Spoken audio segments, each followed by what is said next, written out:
What's going on, everybody? DIY Bill here. Today I'm going to go ahead and stain my deck. I prepared it, stripped it, cleaned it, sanded it. This thing is ready to go for stain.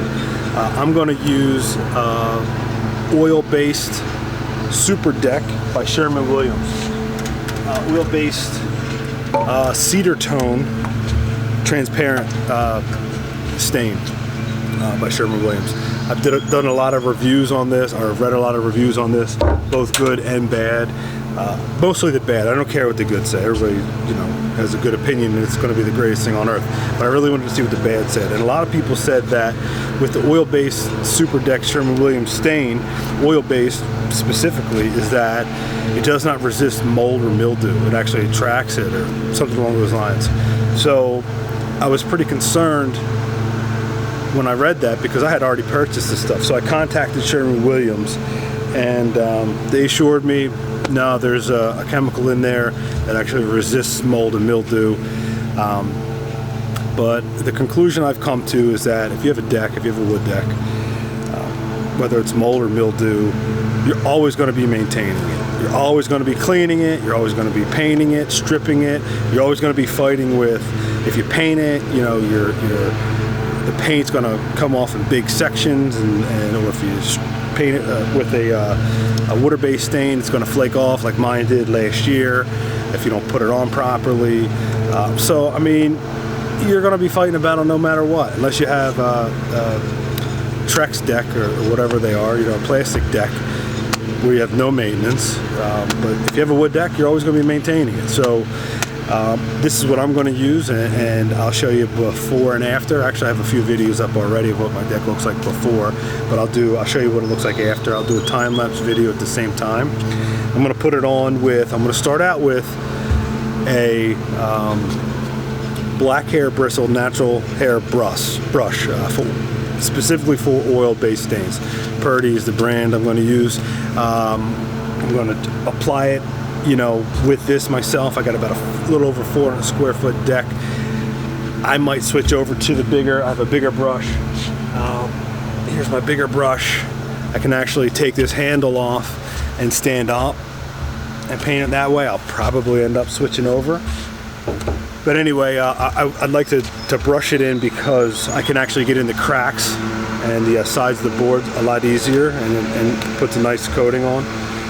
But when you apply your paint or your stain, whatever you're doing, you always want to make sure you keep a wet edge. A lot of people don't know what a wet edge is. So a wet edge is you take 2 or 3 boards and you run down the side of the board all the way down.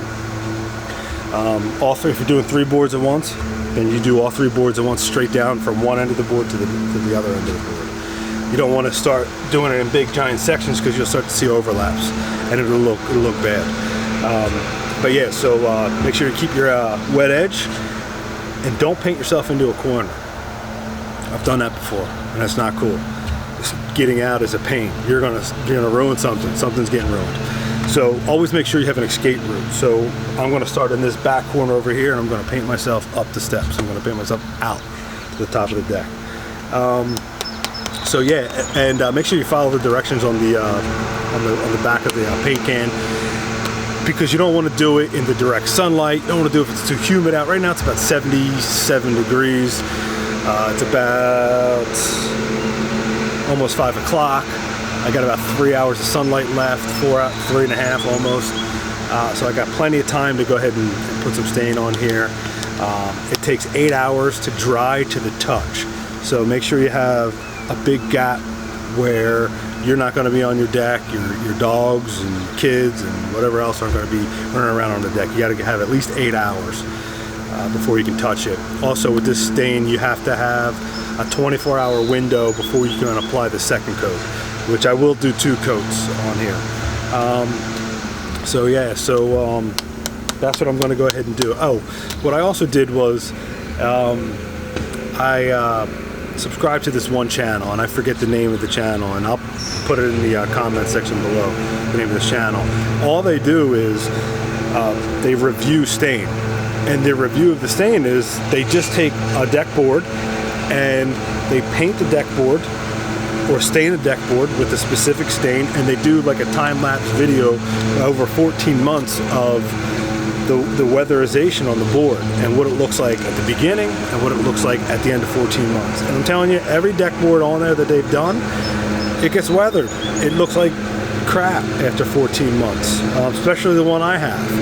I was really concerned, but you know, again, I've come to this conclusion that if you have a wood deck, you're going to be doing maintenance, period. So if I have to strip this stain off 14 months later, I'm not going to want to, but okay, it'll be the third time I've stripped my deck in 5 years. So yeah, so check that out. I'll put the link to their channel in the comment section below. But make sure you guys hit me up with a like, comment, subscribe, smash the like button, dislike. Let me know if you have any suggestions of what I can do differently. But hopefully I can help somebody out. And thanks for watching.